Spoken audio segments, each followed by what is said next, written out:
Donc, bonjour tout le monde. On va commencer dans quelques minutes, juste le temps qu'on laisse un petit peu plus de temps pour les participants. Il en manque beaucoup.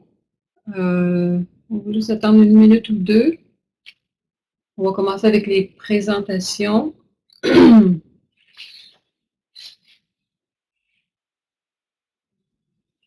L'enregistrement est commencé, alors je vais juste vous le faire savoir. Et lorsque la présentation va commencer, je vais enlever le droit d'audio à tout le monde, sauf aux animateurs, bien entendu.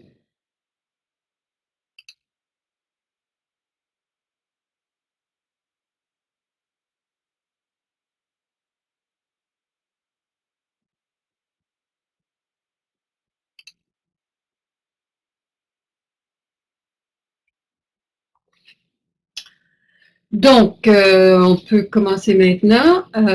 Je vous souhaite bonjour, je vous dis bonjour et bienvenue à l'atelier de la CCP. Inquiétez-vous pas, vous ne me verrez pas tout le long, je vais juste le temps de vous dire bonjour et je vais fermer ma caméra.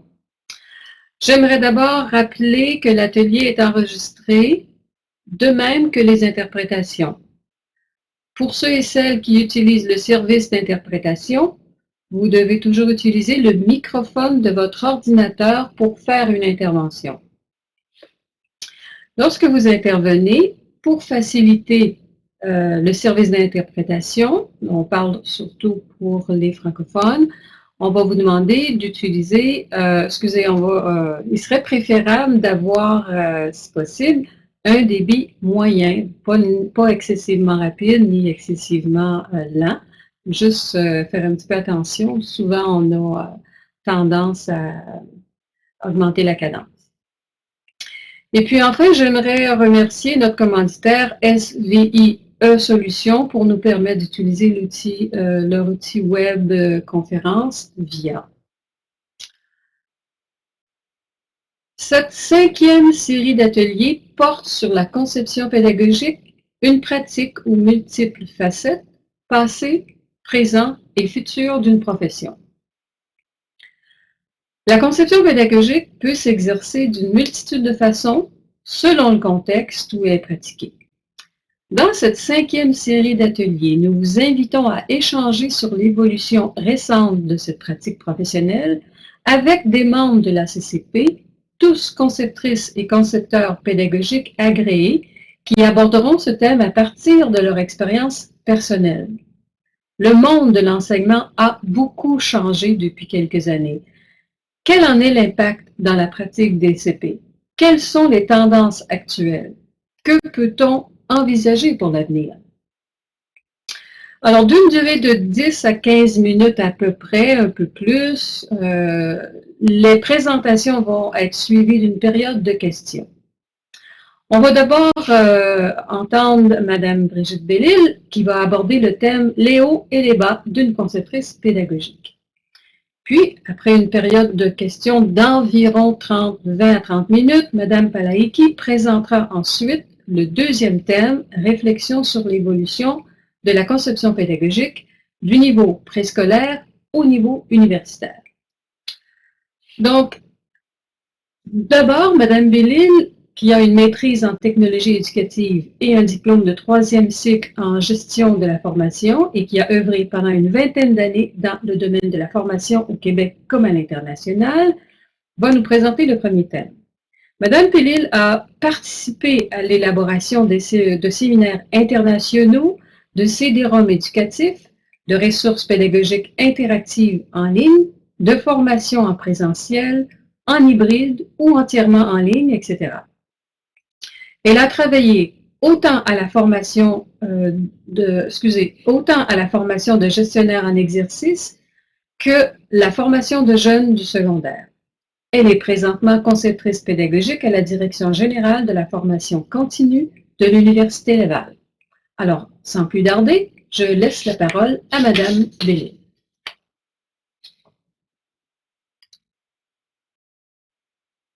Bon, est-ce que ça va? Oui. Je vais vous montrer ma petite binette, mon visage quelques instants avant de disparaître. Alors, rappelle-moi, Carole, j'ai à peu près, au total, avec les questions, c'est à peu près une demi-heure, si je ne me trompe pas? Pas tout à fait, non. La présentation est de 15 à 20 minutes. Il y a une période de questions qui suit d'une trentaine de minutes. Et après ça, on passe à la deuxième. Ah, OK. OK, alors je vais tricher si ça si ça te dérange pas parce que j'ai préféré, diviser ma présentation en 3 temps et aller chercher à chacun des temps quelques, réactions de la part, des participants. Donc, je souhaite que ça soit assez interactif, cette, présentation-là, parce que je parle, oui, de mon expérience, mais j'aimerais savoir si ça colle ou pas à l'expérience de nos participants, donc faire un peu un échange autour de ça. Donc, je vais commencer brièvement le plan de match. Je vais fermer ma caméra alors pour le reste de la session, voilà. Alors, le plan de match, bon, je vais vous faire un petit historique un petit peu de mon parcours et ensuite, les 3 temps, comme je vous dis, je vais parler de qui est le concepteur, en tout cas dans ma version à moi, dans mon expérience à moi. Et ensuite, vous voyez, j'ai des petites images. Ça représente justement des temps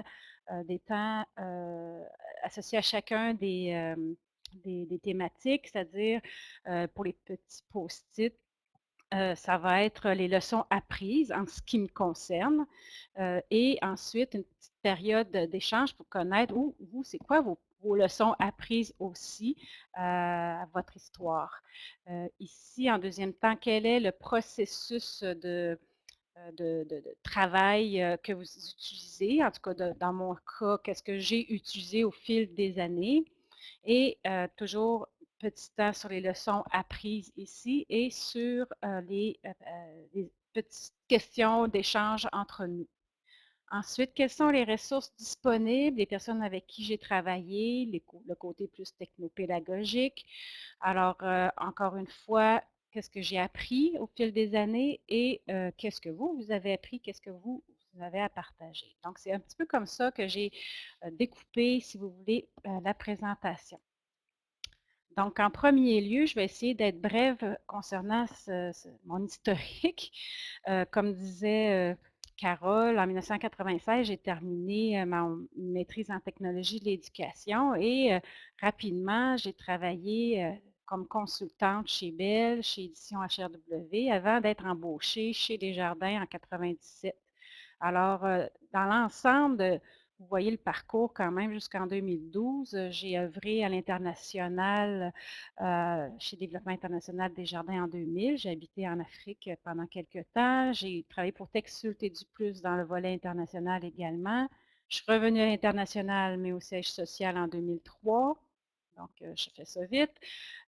Chez Bell, bon, c'est des petits contrats que j'ai eus en parallèle. Je suis rentrée en 2009 à la bibliothèque de l'Université Laval et depuis 2012, je travaille à la formation continue. Et en presque 20 ans, le titre que j'ai porté, ça a été de conseillère en formation. Au niveau RH, ça a toujours été conseillère en formation. Et malgré que je n'ai pas toujours été purement conseillère en formation. Donc, dans les premières années, oui, j'étais conseillère en formation, mais ça correspondait à 20 de mon travail. Le reste était l'accompagnement de changement. Chez TechSult, j'étais plus chef de projet. Au niveau de développement international, je faisais de la consultation auprès de partenaires étrangers. À la bibliothèque, j'étais coordonnatrice d'un projet avec cette institution. Et à l'Université Laval, là où je suis, je dirais que le nom dans les couloirs qu'on me donne, c'est technopédagogue. Donc, j'ai porté quand même plusieurs chapeaux au fil des années, mais administrativement parlant, j'étais une conseillère en formation et je dirais que, bon, en tout cas, c'est la première question que je vais vous poser d'ailleurs. Et là, je vais vous inviter déjà à utiliser nos outils VIA. Je vois que vous avez, je pense, accès à, à ce que je vois en bas, là, la possibilité d'écrire directement sur le tableau blanc que je vais vous donner dans quelques secondes, ou bien via la zone de clavardage. J'aimerais connaître quel est le titre de votre poste actuel dans votre organisation ou quel titre vous avez déjà porté chez vous dans les organisations où vous avez été. Donc, je vais sortir un petit tableau blanc, ce ne sera pas long. Alors, ceux qui veulent écrire directement sur le tableau blanc, vous avez beau, mais ceux qui veulent écrire dans la zone de clavardage, vous avez beau aussi l'utiliser. Alors, je vois déjà chargée de cours et coordonnatrice des programmes, Manager of Learning Design, OK, chargée de cours, conceptrice pédagogique, conseillère pédagogique, chargée de cours, Senior Instructional Designer. Bon, du côté anglophone, on voit qu'Instructional Designer, c'est pas mal, ça semble être un terme consacré. Chargée de cours, concepteur multimédia, Instructional Designer. Donc, on voit qu'on porte plusieurs chapeaux. En tout cas, du côté francophone, on peut porter plusieurs chapeaux. Et je vais revenir un peu plus tard, mais c'est, à mon avis, ça a été un écueil chez moi. En tout cas, ça fait partie des... Il y a les hauts et les bas. Je dirais que dans les bas, ça a été de définir justement qui j'étais, qu'est-ce que je faisais quand on m'embauchait comme conseillère en formation. Donc, merci d'avoir participé. Il va y en avoir d'autres comme ça. Alors, je retourne dans ma présentation.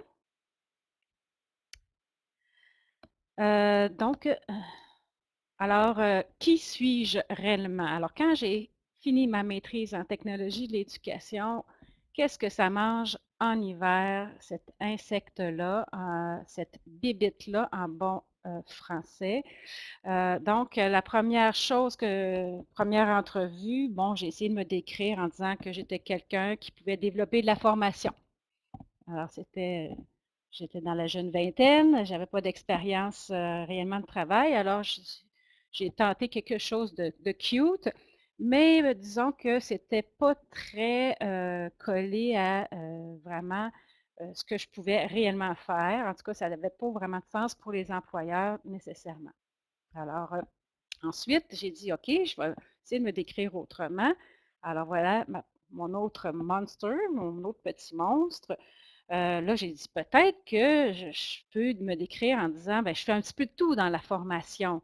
Hein. Je suis créative, innovatrice, je peux déployer beaucoup d'énergie, d'idées pour aider les gens à développer leur formation pour que ça soit cute. Hein? Mais non, franchement, je ne l'avais pas du tout. Et ensuite, ben, il y a toujours la question de l'employeur quand on m'engageait, ou on voulait peut-être m'engager. Et le volet techno, hein, à l'époque, là, je vous rappelle, en 96, Internet ne faisait que commencer.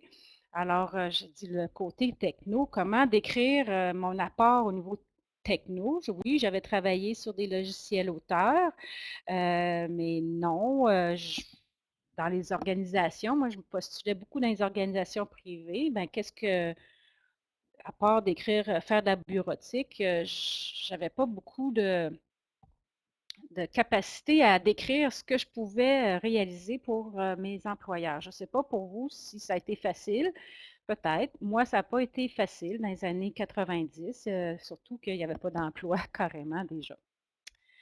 Ensuite, avec le temps, quand même, bon, ça c'était vraiment au début. Avec le temps, il a fallu que je me définisse, que j'ai appris un peu à me définir et tranquillement, je me suis créé ma propre identité autour de 3 pôles, de 3 rôles, si vous voulez.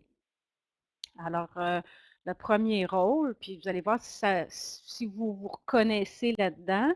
Peut-être pas, peut-être que vous avez d'autres rôles, d'autres façons de voir aussi le métier.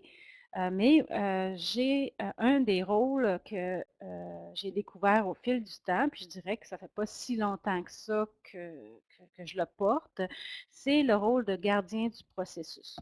Tantôt, on va parler du processus de travail, en fait, mais j'ai constaté avec le temps que si je ne m'occupais pas du processus, de la manière de travailler à développer, concevoir, développer des cours, que ce soit en présentiel ou en ligne, si je n'étais pas en arrière pour surveiller ce processus-là, je ne faisais pas mon travail et la qualité pouvait, de la production des formations pouvait aussi être mis en péril.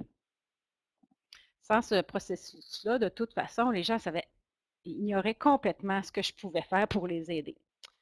Donc, ça, c'est le premier rôle. Le deuxième rôle, c'est celui de traductrice.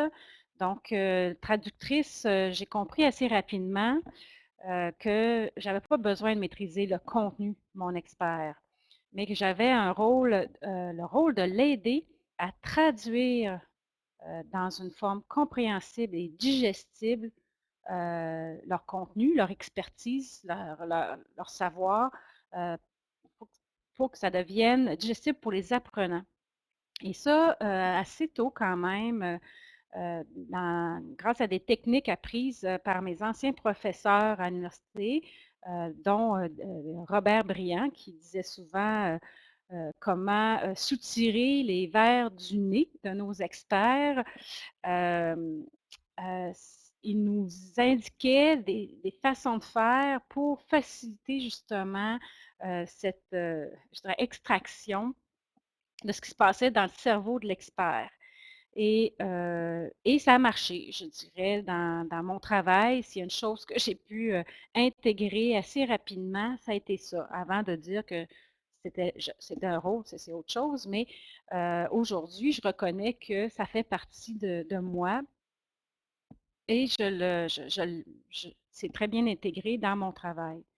Le troisième rôle, c'est le rôle d'accompagnatrice. Donc, je pense qu'ici, ça a été c'est la partie la plus gratifiante, en fait, pour moi dans mon travail. C'est sûr que c'est agréable de créer, d'innover,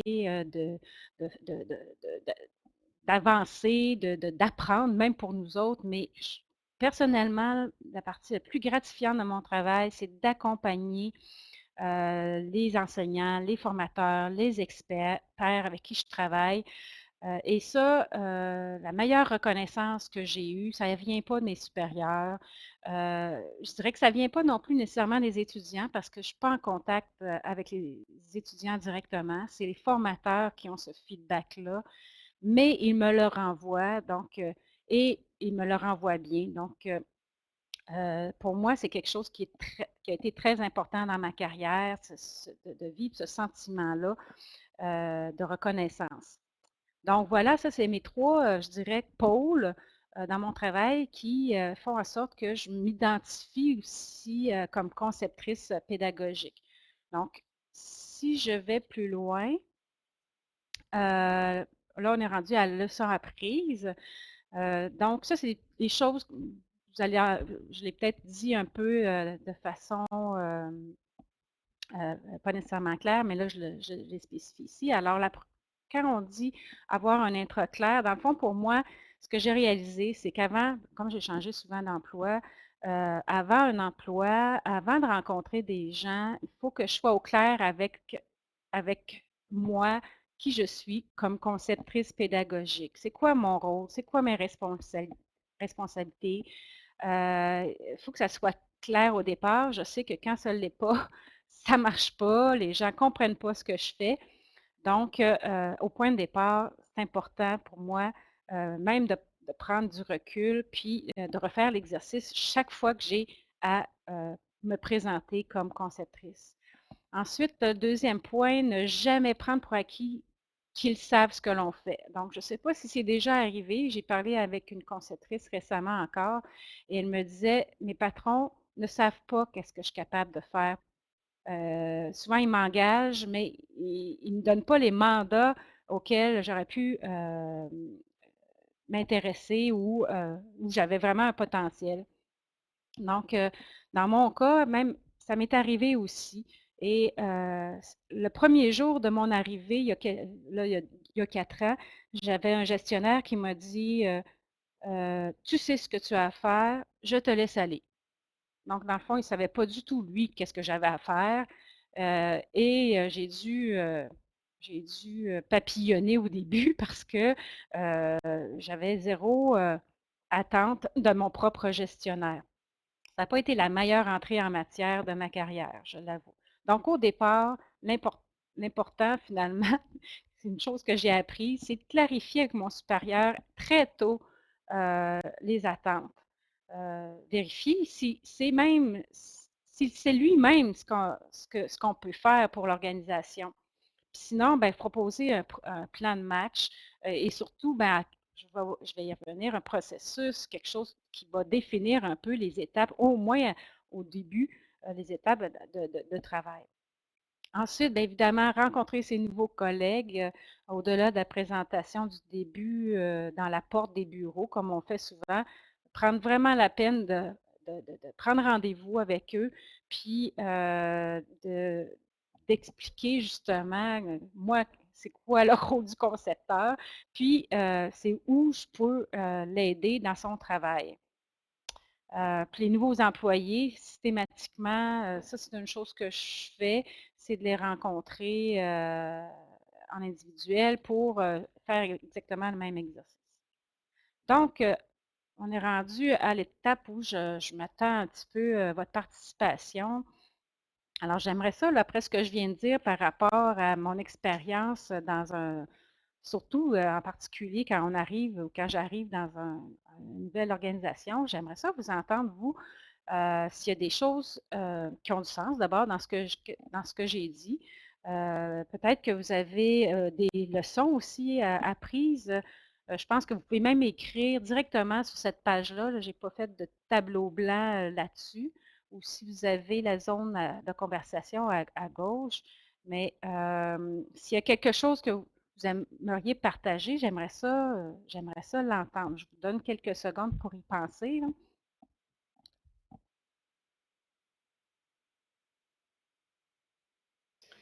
Brigitte, je ne suis pas Oui, absolument certaine. Tu veux qu'on partage par rapport à l'ensemble de ce que tu as dit? ouais, ben en fait, est-ce que les gens ont déjà vécu des situations à peu près similaires par rapport à leur entrée dans une nouvelle fonction comme concepteur? Est-ce qu'il y a, est-ce qu'il y a des choses que ils feraient différemment aujourd'hui en compte tenu de leur propre expérience? Ici, je vois quelqu'un en train d'écrire. OK, instructional design roles vary depending on the organization. Ça, effectivement, c'est un élément important que j'ai rencontré aussi parce que je suis sortie du privé, je suis rendue à l'université, puis j'ai vécu le rôle lui-même a changé entre les deux. Est-ce qu'il y a d'autres éléments, des leçons que vous avez vous-même apprises de votre propre expérience comme concepteur pédagogique? Oui, je vois quelqu'un. Le manque Il y a un commentaire. d'expérience. Ouais, le manque d'expérience de la part de l'employeur rend plus difficile la compréhension de ce qu'on propose. Ça aussi, effectivement, c'est pas facile. On n'a pas un rôle facile. Puis je pense que, si je me trompe pas, il y a 20 ans, je trouvais ça pas facile en sortant de l'école. Mais puis même aujourd'hui, là, comme je vous dis, il y a 4 ans, quand je suis arrivée dans mon poste, c'était loin d'être évident. Clear parameters are needed. Oui, des goals. Oui, c'est ça. Donc, les attentes. J'ai fait l'erreur. Ben, l'erreur, ça se corrige toujours, une erreur, mais d'avoir même accepté le travail, de savoir dans quoi je m'embarquais réellement, même si je travaillais dans la même organisation. Je n'imaginais pas que même à l'intérieur d'une même organisation, il y avait une telle différence dans le rôle même du concepteur pédagogique. En milieu universitaire, il peut ne pas y avoir d'évaluation du rendement, compétences, donc pas de dialogue sur le rôle et les attentes. On est laissé seul à définir son rôle. Effectivement, Carole, mon expérience dans le cadre de contrats privés, on a tendance à donner plus de pouvoir au CP. Ah oui, on nous écoute beaucoup plus facilement.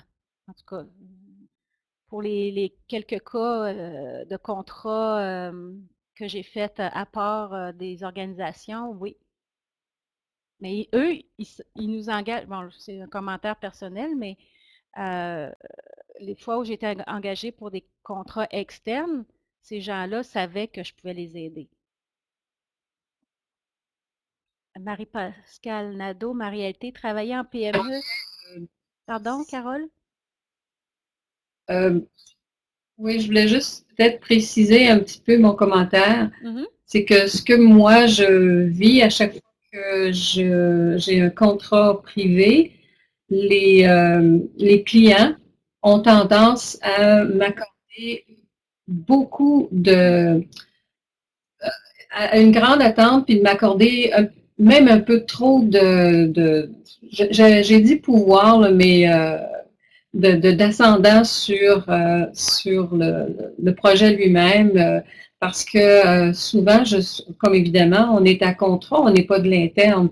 Donc, on ne peut pas vraiment organiser le travail, par exemple, de l'équipe technique, alors que moi, il m'est arrivé de voir, de comprendre que bon, le client s'attendait à ce que j'organise tout ça, à ce que je n'ai qu'à dire pour qu'on m'obéisse, quelque chose de même. Je trouvais ça un petit peu particulier. OK. Là, je vois d'autres commentaires. Marie-Été, travailler en PME demande de porter de multiples chapeaux comme concepteur pédagogique, intégrateur, gestion de projet, spécialiste technique, support client. Oui. Often we are seen as being from IT. Ah oui, ça m'est arrivé aussi, effectivement. Puis là, j'ai un autre commentaire en haut.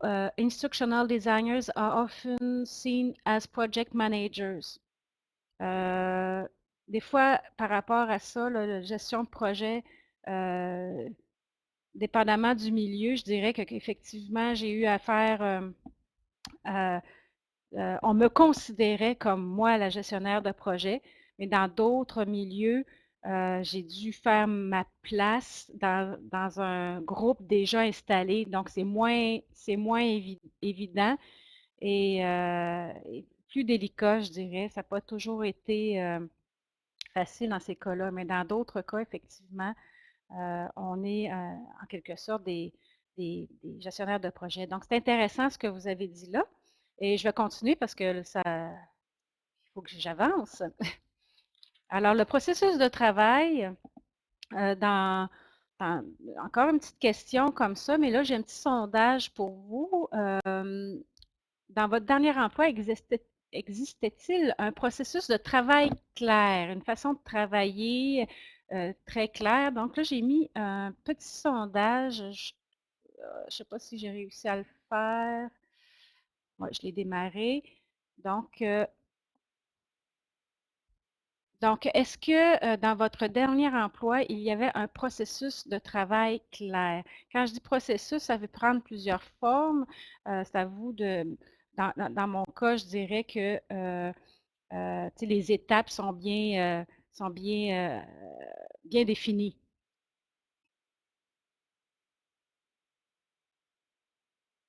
Donc, je vous laisse répondre au petit sondage. Là, je vois que ça avance.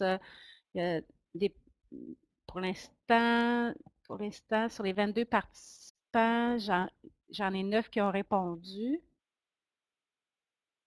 Je dirais que le dernier emploi.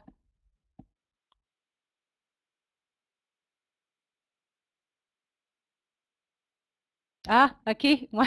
Ben, vas-y avec peut-être un précédent emploi, Carole, là. Je parle dans une structure qui existe déjà, là. Donc, on voit qu'il y en a qui avaient déjà des processus clairs de travail dans leur organisation, puis il y en a d'autres qui n'en avaient pas du tout d'installer. Donc, je vais terminer le sondage. Je ne sais pas si vous aviez vu, vous, les résultats. Là, on voit le graphique. Donc, je retourne à ma présentation.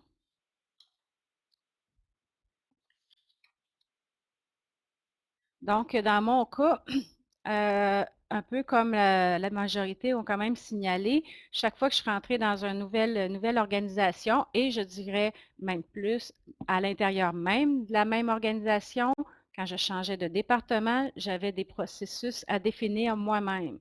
Il n'y en avait pas parce que les gens ne savaient pas qu'est-ce que je faisais. Donc, mais ils savaient, certains, pas tous, qu'ils avaient vraiment besoin de moi.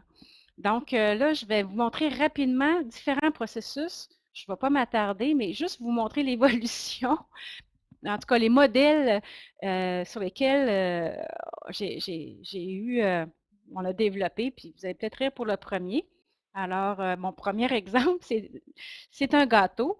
En fait, j'ai travaillé dans une petite équipe de formation en ligne quand j'étais chez Desjardins.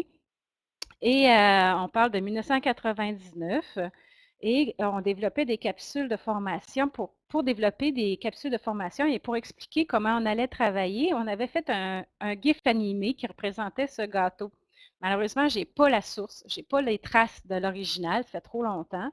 Mais chaque étape, vous pouvez vous imaginer que chaque étape du gâteau, c'était un élément d'un processus de travail.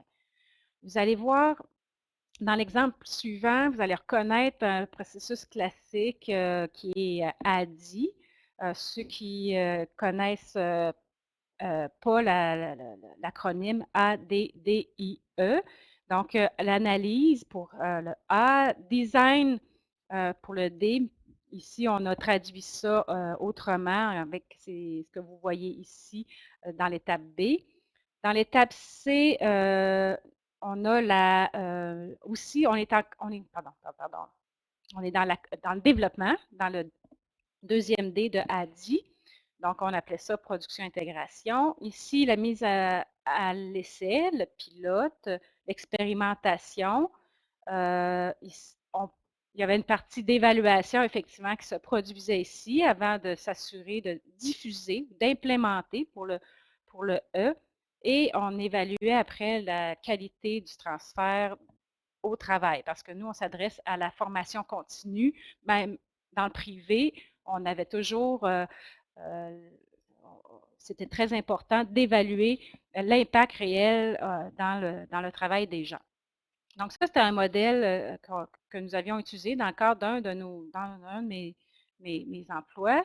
Il y en a un autre ici, un peu plus touffu.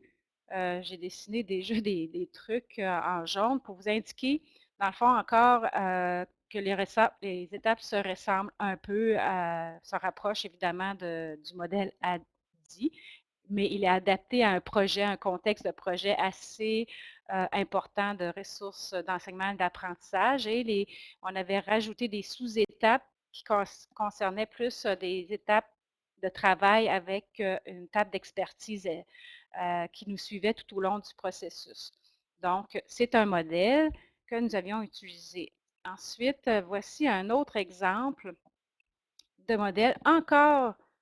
Hein, vous reconnaissez A, D, D, I, E. L'analyse des besoins, bon, le choix des formateurs, planification, ça va avec la partie analyse. Élaboration du contenu, donc design, développement. Ici, c'est toujours dans le développement. Ici, l'évaluation, implantation. Déploiement, administration. Donc, on est dans un volet vraiment interne. Il y a une poutine interne à l'intérieur de ce modèle avec des livrables. Et ça, le but était que tout le monde à l'interne pouvait comprendre le langage, pouvait suivre ce modèle, que ce soit le secrétaire, l'agent des études, les concepteurs, les intégrateurs multimédia, etc. Ensuite, un autre modèle très, très simplifié que nous avons fait parce qu'on a réalisé que les formateurs externes, quand on travaille avec eux, ils n'ont pas besoin de connaître notre poutine interne, nos éléments administratifs. Et eux, tout ce qu'ils ont à faire, c'est nous produire un plan de formation, un déroulement. Alors, on est vraiment au niveau du produit final, de la livraison de chaque étape, la diffusion, l'évaluation et le déploiement. Donc, c'est archi simple et pour eux, c'est très simple. J'ai appris dans toutes ces années, hein, vous voyez que ça se ressemble beaucoup, mais il y a toujours eu une adaptation au fil des années. Donc, au niveau des leçons apprises, le, on- la- j'ai pris l'initiative de proposer un processus de travail à chaque fois dans chacun des milieux. Et si je ne le faisais pas, euh, si je faisais pas ça, je me ramassais avec la fille à faire des beaux PowerPoint. Hein. Donc, je ne sais pas si ça vous est arrivé à vous, là, mais si les gens n'avaient pas la vue d'un processus de travail et où je pouvais être dans ce processus-là, puis tantôt, je parlais de la gardienne du processus, ben, j'arrivais à la production. On venait me cogner à la porte au moment où c'était le temps de produire du matériel pédagogique. Alors, donc, c'est pour ça que j'ai eu à initier toujours un processus de travail pour la conception des cours. Les modèles les plus simples sont les plus faciles à suivre et à comprendre par les non-initiés. Puis, utiliser un vocabulaire connu et similaire à l'organisation, bien ça va de soi, mais des fois, ça m'est arrivé une fois de produire un modèle qui venait d'ailleurs. Puis, pour me rendre compte que les gens autour de la table, ça ne leur disait rien. Donc, en le changeant, ce modèle-là, ils ont été satisfaits, ils se reconnaissaient et ça a été facile à intégrer dans la vie de tous les jours de l'organisation. Donc, voilà. Alors, bon, ici, il y a un partage d'expérience, mais le temps avance. Donc, je vais passer, on va regrouper ça vers la fin, si ça ne vous dérange pas. Mais retenez, si vous avez quelque chose là à nous dire par rapport à qu'est-ce que vous utilisez, vous, comme processus. Je sais qu'il y a plusieurs types de processus. Puis chacun bon, préfère des façons de faire plutôt que d'autres. Donc, vous pourrez me partager ça vers la fin. Alors, je tombe tout de suite dans les ressources disponibles. Quelles sont les ressources disponibles? Donc, ma question ici, c'est quoi? Quelles sont les personnes avec qui vous travaillez, outre le spécialiste de contenu? Puis, quels sont les outils technopédagogiques utilisés dans votre travail? Donc, vous répondez à une, vous répondez à l'autre, c'est comme vous voulez. Mais j'aimerais savoir quelques-unes de avec qui vous travaillez. Est-ce que vous êtes tout seul avec l'expert? Est-ce que vous avez accès à des ressources? Est-ce que vous avez toujours été tout seul? La femme ou l'homme à tout faire? Puis les outils technopédagogiques, est-ce que vous êtes limité ou est-ce que vous avez quand même un vaste outillage devant vous quand vous travaillez? Donc, je vois que ça répond. Graphiste, technicien, programmeur, photographe. Donc, il y en a qui sont bien entourés. Gestionnaire, intégrateur, multimédia, narrateur. Ah, c'est intéressant. Multimédia spécialiste, vidéoproducteur, concepteur en médiatisation, intégrateur, réalisateur, réviseur, vidéographe. Un peu de tout. OK, learning technologist, copyright spécialiste, accessibility spécialiste. Oui, selon le programme, programmeur, bon, OK, vous avez, il y en a qui sont bien entourés. Donc, je retourne à ma présentation. Alors, dans ma carrière, ça n'a pas toujours été le cas. J'ai été très souvent toute seule. Ben, quand on dit que j'étais une bébite, difficile de décrire la bébite que je suis dans une organisation. Ça voulait dire aussi que j'étais souvent toute seule à me positionner, à établir comment faire mon travail et à convaincre de faire des choses dans la meilleure façon, de la meilleure façon possible. Et ça n'a pas toujours été de grands succès. Donc, j'ai eu un patron un jour qui m'a dit Brigitte, il faudrait que tu sois plus visible. Oui, c'est ça, plus visible. Ceux qui me connaissent, je suis plutôt du type d'une personnalité plutôt discrète. Alors, Donc pour moi, c'est sûr que c'était un écueil, un écueil ou du moins ça demandait plus d'efforts pour moi de faire valoir que je ne pouvais pas être toute seule pour bien faire mon travail. Euh, donc, ce que oups, je me suis trompée de bouton. Donc, au fil des années, pas dans les premières années, évidemment, là, quand j'étais beaucoup toute seule dans les premières années, donc la fille à tout faire, mais au fil des années, ben, je dirais que particulièrement en arrivant à l'université, les moyens, les personnes, j'ai pu avoir accès à plus de personnes, de ressources euh, dans ce milieu-là que dans le privé. C'est assez étrange à dire comme ça. Alors, et j'ai été très comblée par rapport à ça parce que j'ai eu des techniciens, effectivement, comme vous l'avez dit, techniciens multimédia ou intégrateurs multimédia, illustrateurs, secrétaires édition, graphistes, vidéastes. Donc, c'est extraordinaire quand on a les outils, quand c'est pas moi qui fait tout parce que je fais bien, mais pas aussi bien qu'eux. Donc, d'avoir accès à ces ressources-là, c'est vraiment un plus. Ensuite, ben, les outils, on a parlé de plus des personnes, mais au niveau des outils, ça aussi, j'ai été très peu outillée surtout dans les premières années. Souvent, je devais m'auto-outiller. Si je voulais développer mes compétences, j'avais pas le choix. Donc, j'ai eu souvent à dessiner mon propre environnement de travail.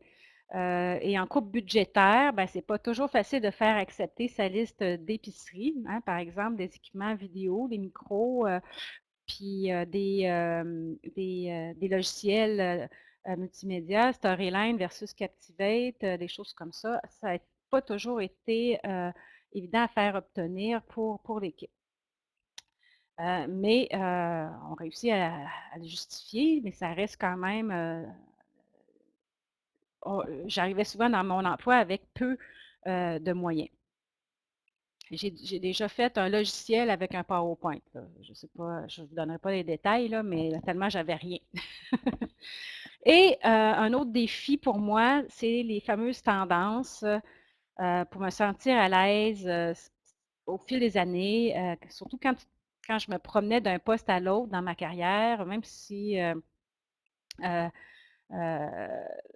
bon, c'est ça, je me suis promenée quand même quelques fois, ben, je devais quand même rester à l'affût des tendances, ce qui se passait en technopédagogie, mais aussi à l'extérieur de la technopédagogie, du côté vraiment des technologies de façon générale.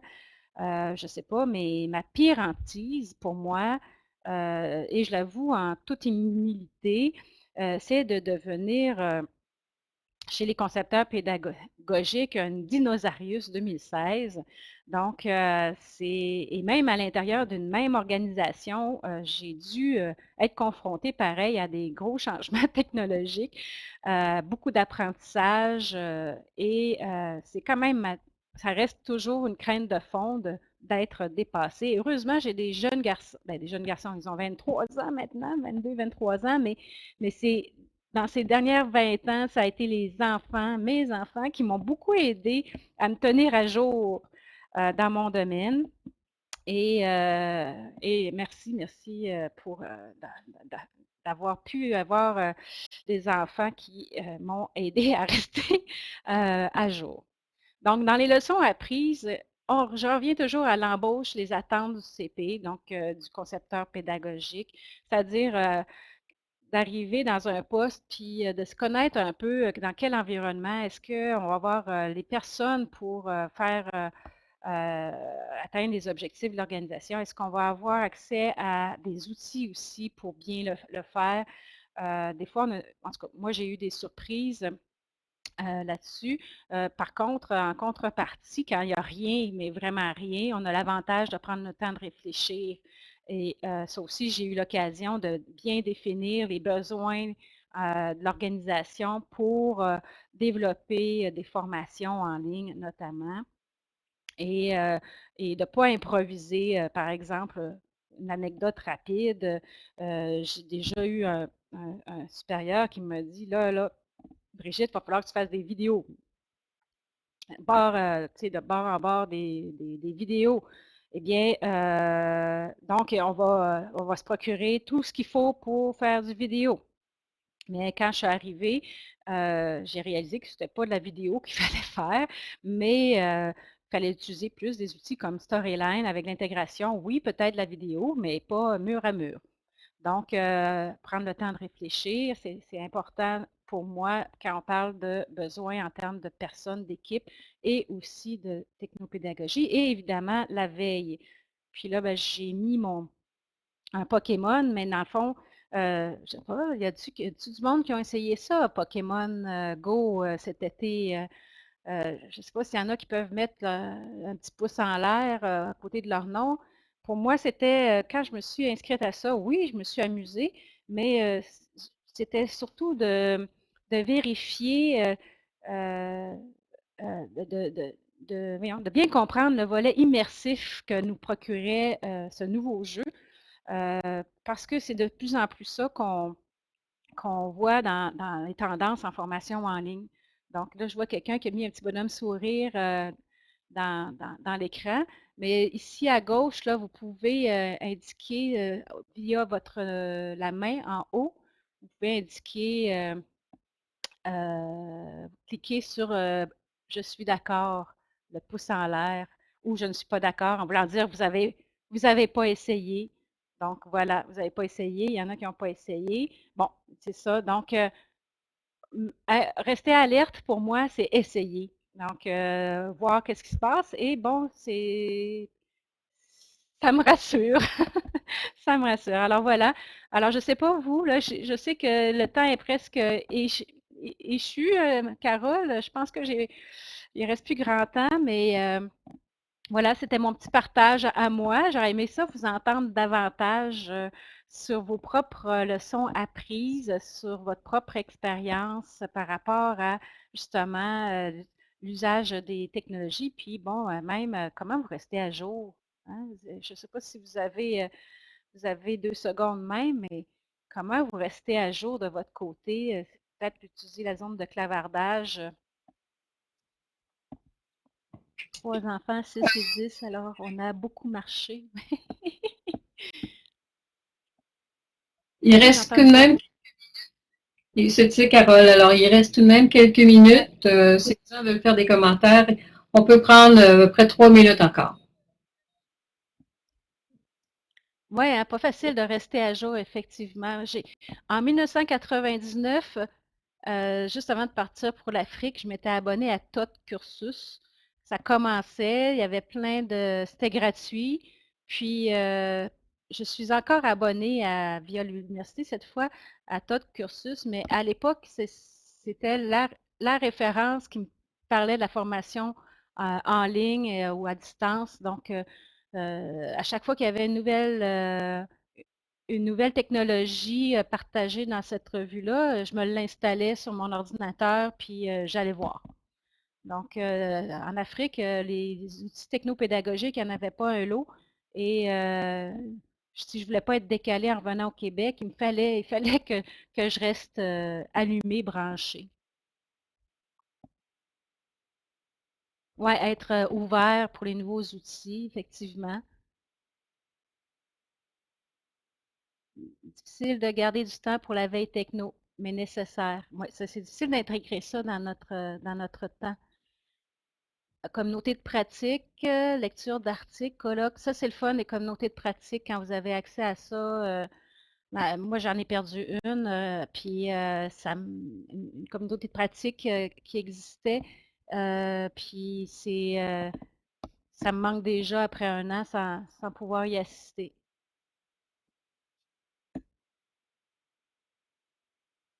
Always being willing to try. Euh, Impossible arrêter, même y penser. Be open to, oups, ça bouge, ça bouge. Be open to new, ok, je l'ai déjà lu. Groupe LinkedIn, influenceur, communauté de pratique. Ouais, dans mon cas, je sous-utilise LinkedIn, je pense. Mais si vous avez des références de communauté de pratique via dans LinkedIn, des groupes, j'allais dire, écrivez-moi. Je suis sur LinkedIn, puis envoyez-moi ces références-là. On pourrait les partager, ça serait intéressant. Brigitte, c'est pas mal le temps qu'on avait. Oui,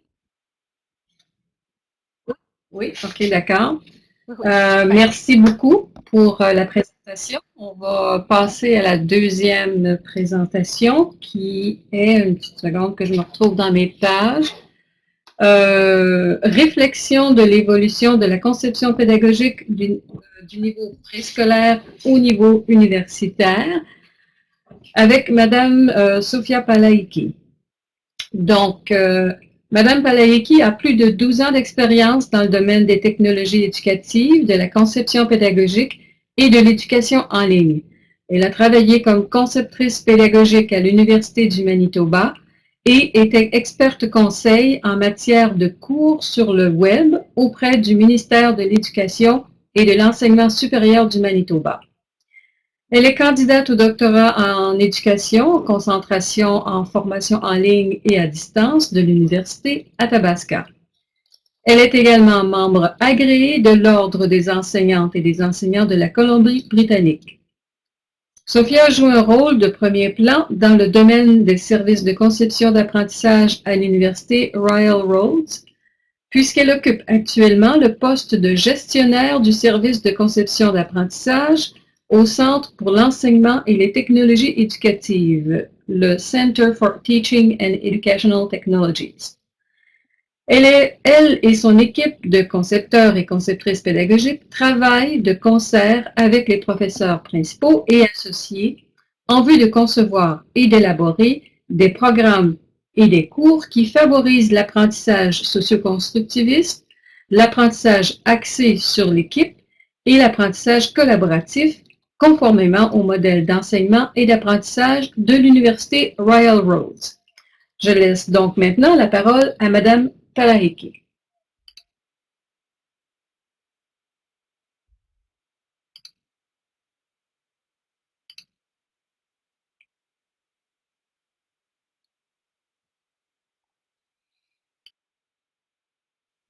Thank you so much. I'm going to. Okay, that's okay. We're okay. I'm going to show my face just for this first part. Thank you so much, Carol, for the welcome, and thank you, Brigitte, for your very informative session. It was really great to see someone describe their real-world experience of instructional design, and you gave us lots of details about what that really looked like on the ground. So thank you so much. So today what I'm going to do is I'm going to talk a little bit about the evolution of instructional design. I'm going to focus it more on a story model. And so what I'll do is I'll tell you a little bit about the story of how I came to the slides that I'm going to show you today. And then I'm going to talk much about the moral of the story, okay? I want to alert you that the influence of this session is certainly coming from my experience in post-secondary, working as an instructional designer in post-secondary environments, as well as government, as well as K-12. So keep that in mind as I'm presenting today. So the plan is I will speak for about 15 minutes, and then I will open the floor up for questions.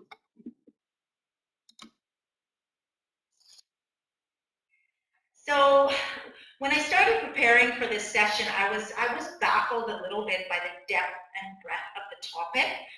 I'm normally the type not to leave things for the last minute, but I found it really, really difficult to get going on preparing my slides for today.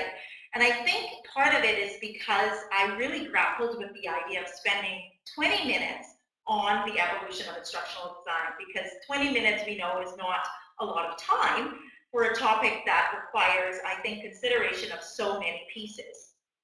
One of the first things that came to mind as I was going to focus on the evolution of instructional design was I was thinking, how could I separate it from the evolution of instructional materials, or perhaps the evolution of education, or even the evolution of technology? So I gave myself some options. I thought, well, perhaps I should focus on the delivery of educational materials. And so this picture kind of popped up. I was like, oh, this could be really, really great. And then this threw me for a loop because I thought, well, how far back do I need to go to show that instructional design has evolved? And then I started thinking about different delivery modes for instructional materials. Well, I can tell you after about 10 minutes, I figured, no, I don't think so. This isn't the way to approach this because instructional design isn't just about delivery modes. And so I'm going to warn you, I'm going to make some bold statements throughout this session, and I hope that you challenge me at the end. So that's my first bold statement of the morning. So I pondered and paused and pondered. You should have seen me at my desk, just really, really thinking hard on this. And then I wanted to approach it a little bit differently, and I thought I had an epiphany at the time. I started thinking about learners and the learning context. And this seemed to make sense, right? We all know that when we dissect who the learners are and in what context will the learning happen, we will, of course, we'll have to talk about how will the learning be delivered to those learners in that context. But after about 5 minutes again, I was like, no, I don't think so. This isn't the way to go because instructional design isn't just about learners and the learning context. There's my second bold statement of the morning. I have more to come. So I really like this image because I think what it does is it captures some important theoretical discoveries that I think pave an evolutionary path. So let's start off with Dale, who was involved in researching how film or the use of motion picture would impact educational environments. And we know there was a prediction that, oh, television is going to transform education. We're still waiting for that to happen. We know that it didn't happen because of the one-way communication barrier. So I want to take you down the path now to Skinner. Let's look at Skinner, who articulated the theory of behaviorism, which we know is one of the earliest learning theories that defines learning as a product, not a process. Okay. And I'm sure there are still people today who question this. Now let's move down to Bloom. So we all know Bloom, who developed the taxonomy of levels of learning. Let's move down to Gagné, who developed principles of instruction. Dick and Carey, who articulated instructional design model. And then we had Addy, that catapulted us all the way to Sweller. Sweller, who highlighted cognitive load theory. I'm sure you've all heard of that. By the time the 1990s hit, almost every institution was speaking the language of constructivism, right? And one of the things I'll acknowledge that's missing from this image is Stephen Downes and George Siemens' theory of connectivism and the era of MOOCs. I think what is revealed here is instructional design evolved in response to the evolution of learning theories and instructional design theories.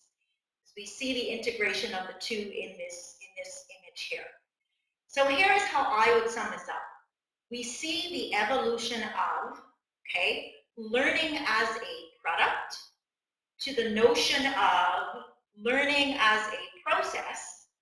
Also, the evolution of learning possibly taking place in isolation and perhaps within an individual, as opposed to thinking about learning within learning communities or learning networks.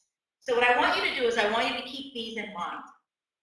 Product to process, individual to groups, and designing learning materials to designing learning experiences, okay? So here's the sad news.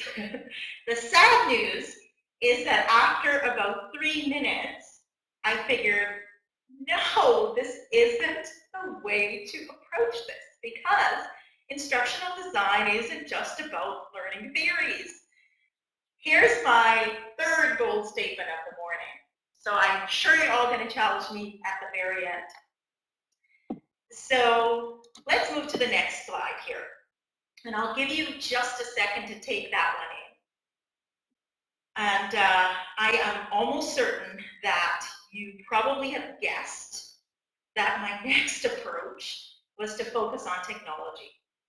And I wonder what gave that away.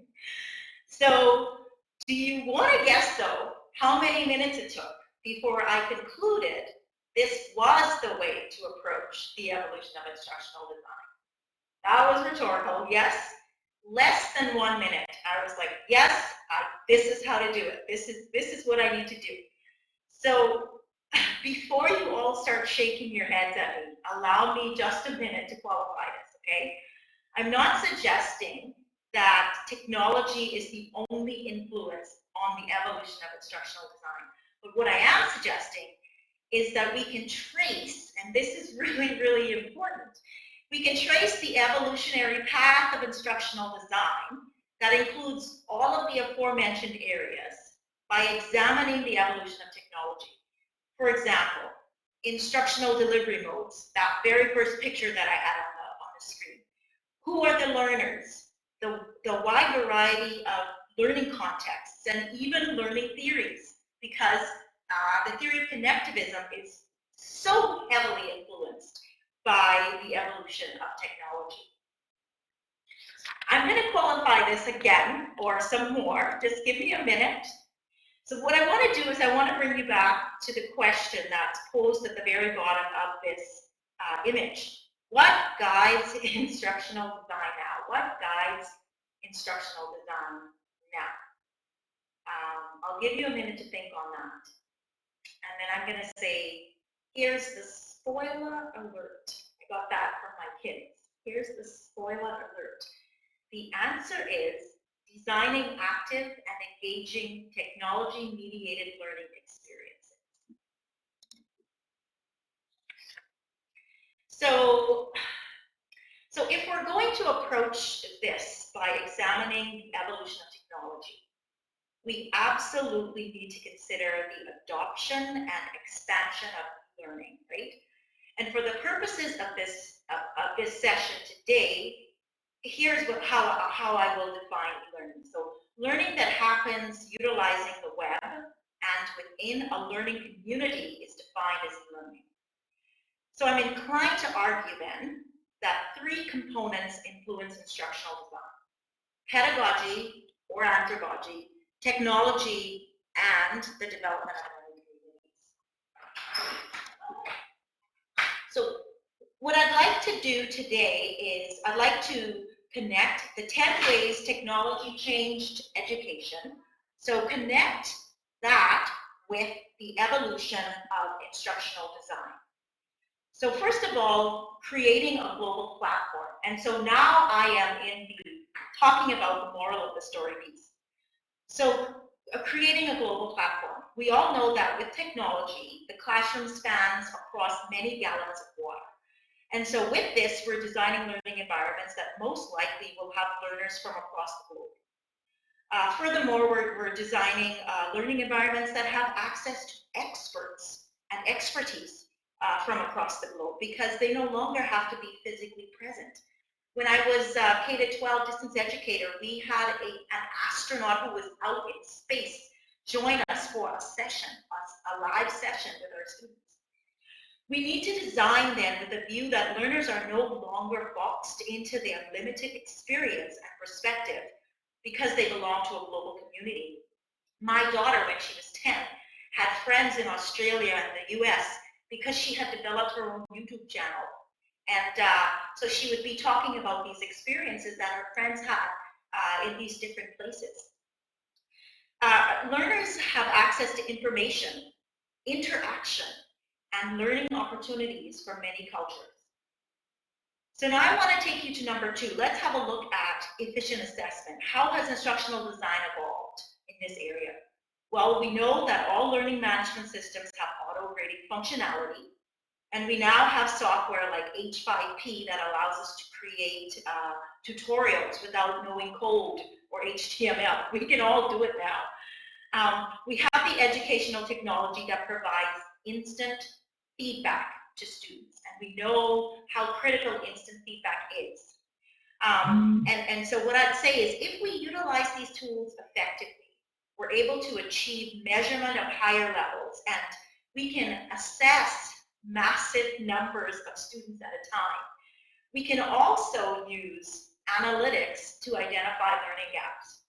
So what about the third one? Improve student-teacher interaction. So when I worked as a K-12 distance educator, I started out in a correspondence school, and we had paper-based materials, and it was absolutely 100% one-way communication. Students never, ever picked up the phone and called. It was always, they would mail in their assignment and then they'd wait. Sometimes they wouldn't even wait. They would just mail them all in and they didn't really care about your feedback. Today we have the ability to include things like discussion forums, Padlet, Flipgrid, blog tools, wiki tools, social media tools, and even old-fashioned email if we want to put that in. We can develop active, engaging learning environments with increased student-teacher interaction. And we all know how critical this is for constructivist learning. However, what I'll do is I'll caution this. We must do this intentionally and not haphazardly. Don't use tools just for the sake of it. Let's look at instant access to information. So as educators, we no longer have to provide information. Students can find information and access it readily. We no longer have to go to the library physically. In fact, I did 95% of my doctoral research from my kitchen counter. Instructional materials are no longer content dumpsters. They can't be. They must be engaging environments with opportunities for interaction, and they must move beyond just presentation of information, because in reality, our students could do this for themselves. They could create their own repositories. They could locate information. But what they need from us is they need us to help create engaging environments that allow them to experience meaningful learning. They need us to design the experience for them. Next, let's consider open educational resources. And this is a very timely and relevant conversation, we all know, because I think personally that it's so closely connected to globalization and globalization of education, and it certainly is, I think, connected to increasing accessibility to learning. We know there is a movement happening toward open pedagogy. Here at our institution, we have a program that's adopting open pedagogy, which really ties in nicely to the theory of connectivism, I think. So when we consider knowledge does not exist in my head, knowledge does not exist in my head, but within networks. And what better way to demonstrate this by allowing others to take something that you created, improve on it, reuse it, repurpose it, and then pass it on to others to do the same. So the final 5 include video games and gamification of learning, use of multimedia, designing for mobile access, diverse student groups, and universal design principles. In the interest of time, I am unable to get into details about all of these, so what I'll do is I will highlight a few. So let's look at the use of multimedia. When we talk about multimedia, we're talking about the integration of text and images in the design of learning environments. And these include still images, animation, videos, audio, simulations, and even written text. Today, we have the ability to integrate multimedia, I think, so much more efficiently and effectively. And here is the good news. Finally, I have some good news for you. We can do it at a much lower cost today because we can produce our own videos from our mobile devices. You know, videos don't all have to be production quality. It depends, right? It depends on what you need to portray. We certainly recommend some guidelines for that. And I'm not going to sort of go off course here, but we can do it cheaper. So now we need to kind of consider that we're living in a mobile age. We know there is an app for everything, and if there isn't, someone can create one, okay? So we have to ensure that we're designing learning environments that are responsive to mobile devices. The final point that I'll touch on here is designing for students with special needs. We need to consider students who are going to be using specialized software to access the learning experience. For example, if you use an image to present assignment instructions, so an image with embedded text, a person with a visual impairment would actually not be able to access that information. And I have an example for you on the next screen. So here you can see an image with embedded text. And this text is completely inaccessible to screen reading technology. And so a student with a visual impairment would have no access to these very wise words of B.F. Skinner. And this dovetails really nicely into the conclusion. So I'm getting very close to the end here. So what does Skinner have to say? Skinner says that education is what survives when what has been learned has been forgotten. I'll read that again. Education is what survives when what has been learned has been forgotten. So I challenge you to reflect on this quote when you consider what the evolution of instructional design will look like in the next decade. Thank you so much for your time and attention, and now I'm going to open it up for questions.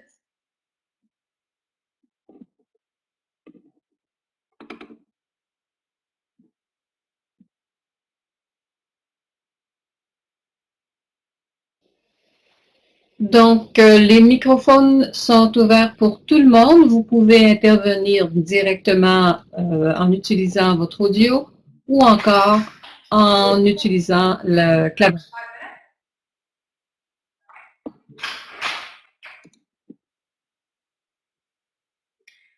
Sorry, Carol, I don't have the translation on, so I'm going to need that translated. Okay. Okay, I was just saying that they can use a microphone or they could write with the chat on the chat room for comments. Okay.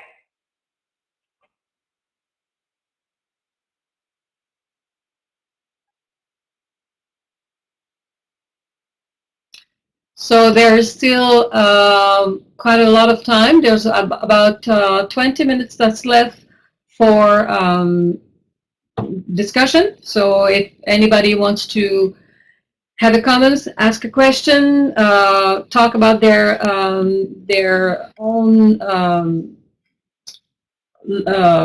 experience, go ahead, or anything that you want to add to what we have see in the next in the last presentation, please go ahead. We have plenty of time.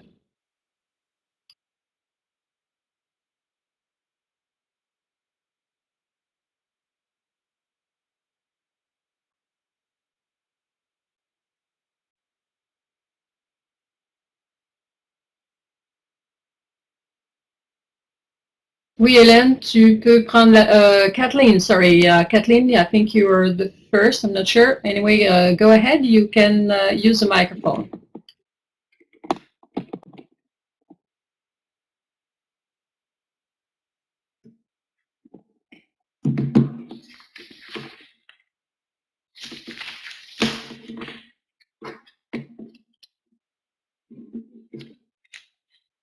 Okay, so I think Kathleen didn't want to ask, so Hélène, do you want to say something?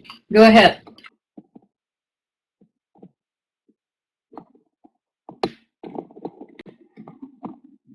Oui, oui, est-ce que vous m'entendez? Allô, allô? Oui, est-ce que vous m'entendez?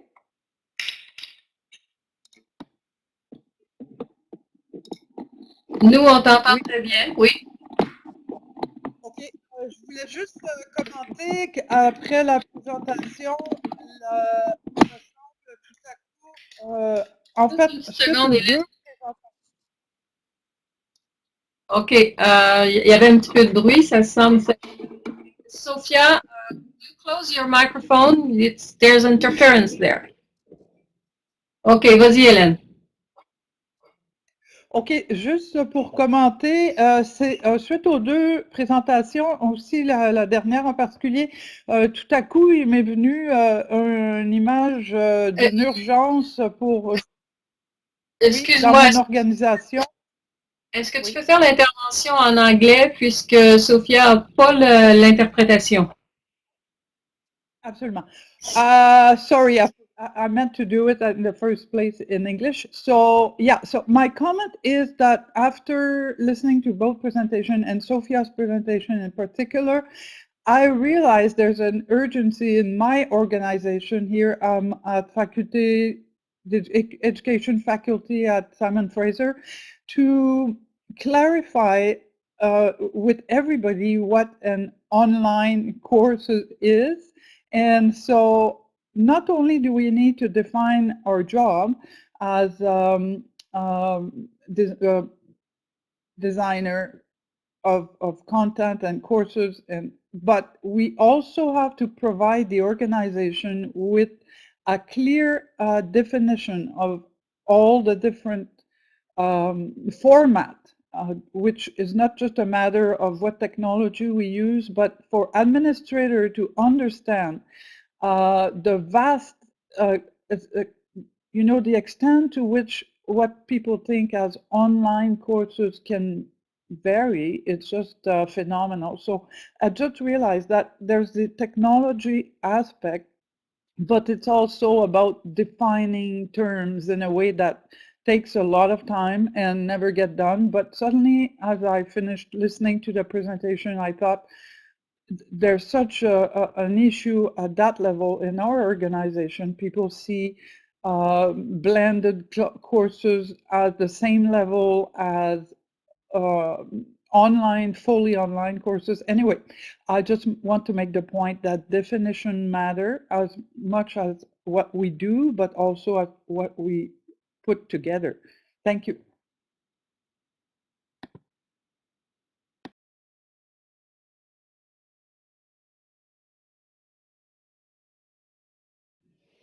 Sophia, do you want to answer to that? Or comment?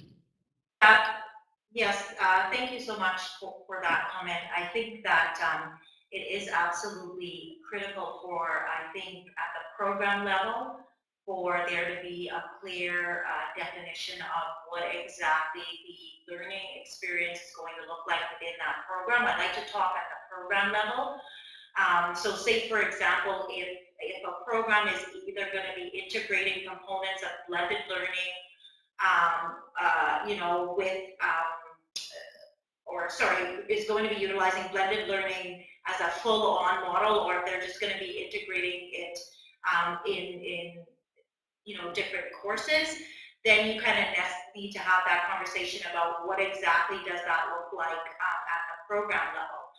I think it's a little bit easier for courses that, or programs that are going to be either fully online or fully that are fully blended. So everything is delivered in a blended model. I think it's a little bit easier. We certainly know that we need to demonstrate opportunities for engaging environments within those two delivery modes. One of the things, though, that is absolutely taking off now is the face-to-face courses. A lot of them are adopting or using learning management systems, and many institutions actually have it set up that even their face-to-face courses now all have a course shell in the institution's learning management system. And there is certainly disparity in terms of what exactly those course shells are being used for.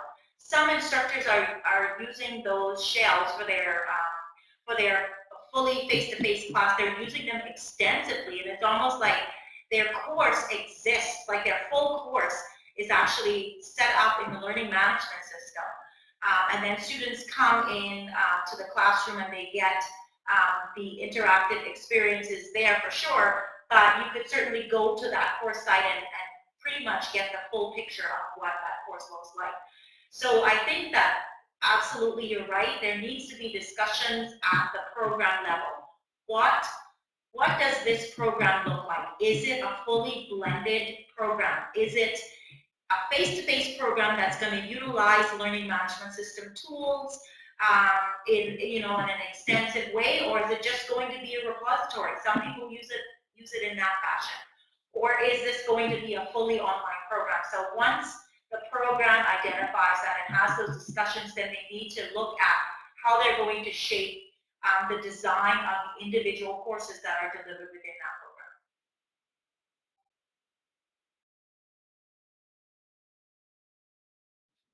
program. Thank you so much. This is exactly what I was trying to point at, and I mean, I don't know, it just struck me now. I think since I'm going to have to define those parameters for faculty of education, I might become a tool that the association might have, like we could circulate a definition, have them on the association website, and start something from there, because like you say, some professor definitively think that because they're using a shell or a platform, that their courses are online. I mean, I'm absolutely shocked of the gap in common definition. So yeah, you did summarize very well the issue. Thank you so much.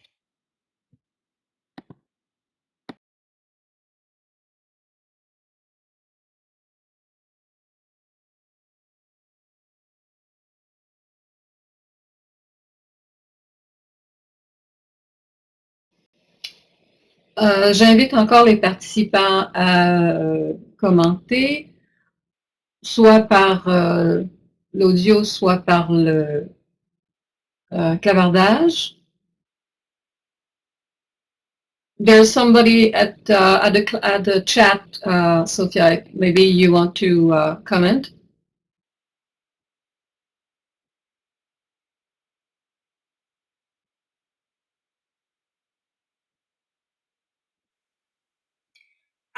Oh yes, I see in the chat, definition is one thing, understanding is the challenge.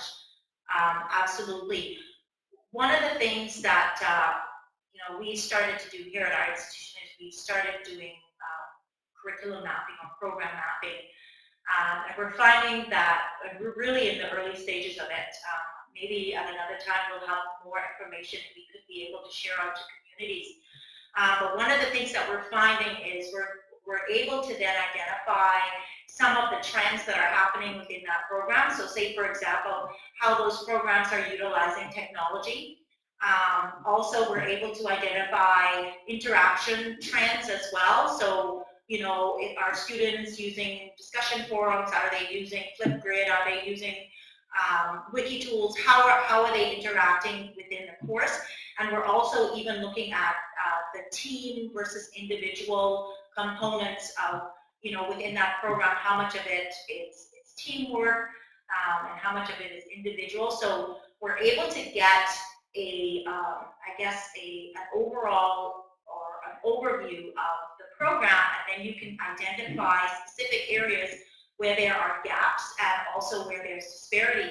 So say, for example, we have some programs that are offered in 2 delivery modes. So we have one, for example, that's offered on campus and one that is offered fully online. And then when we map them, we find, or we're able to identify the disparities there, not only in say, for example, the instructional pieces, so what information is being covered in the course, so the learning outcomes pieces, how they relate to our institution learning and teaching model, those pieces. But we're able to identify some of the gaps in terms of usage of educational technologies, as well as opportunities for interaction within those courses. So I think that program mapping is certainly a way to help, I think, at the instructor level, help them get an understanding of how their course fits into a much bigger picture. I'll give you another example. Like, there was actually a program that had one of their really, really key components was project-based learning. And as the program morphed over time, what happened was individual instructors were going into their courses and making changes to the assignments to the point that there was actually only one course left that had a project-based assessment in it. And so, you know, with doing your program mapping, you'd be able to identify, wait a minute, we say that this program is supposed to be project-based. There's only one course in our program that actually has an assessment that is project-based. So, so again, we can certainly identify gaps, and then you can figure out how to address them, I think, in a more strategic way, because you can see the big picture view.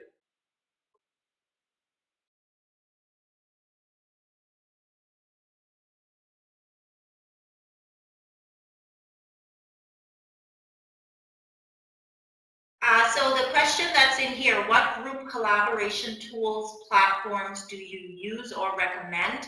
I find that our institutions do not effectively support learners in their collaboration, group work, organization, etc. We actually recently had a project called Teaching with Technology, and within this we had research projects tied in with use cases for technologies, and we had one project that focused in on specifically on collaboration tools for teams.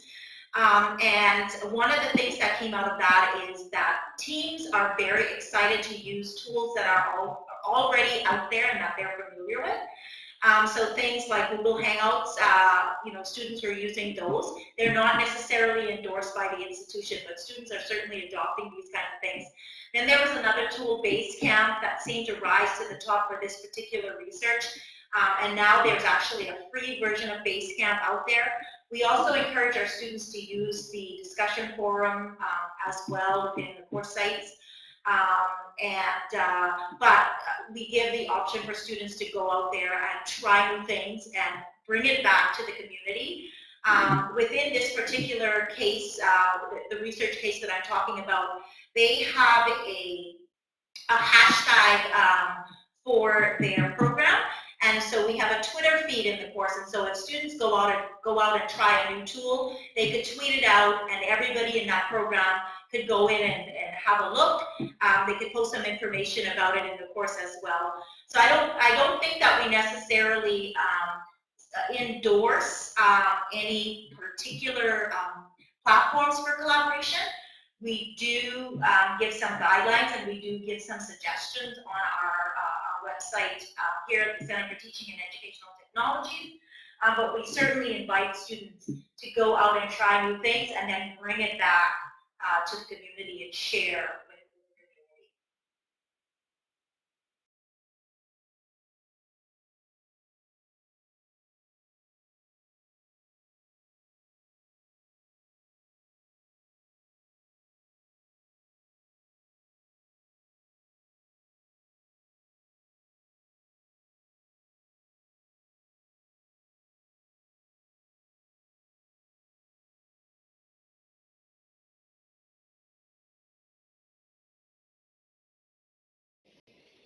Is there anybody else who want to make a comment or ask a question? We still have a bit of time.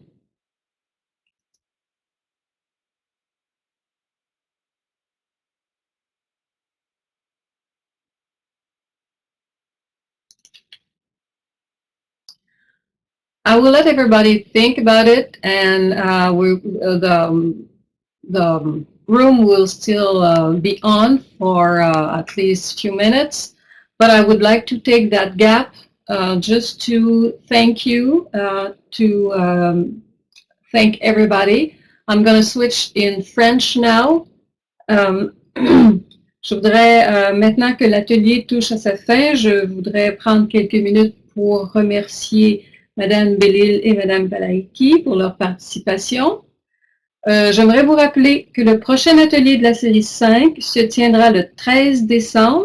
Également que la classe de maître, le souci du détail, préciser les paramètres de conception des projets d'apprentissage en ligne, est offerte le 9 novembre prochain.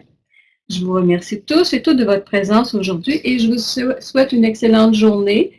Mais comme je viens de le dire, on peut rester en ligne encore un bon 5 minutes sans problème. Alors, si vous avez des questions, allez-y. soit par le chat, ou soit par le clavardage, pardon, ou par l'audio directement.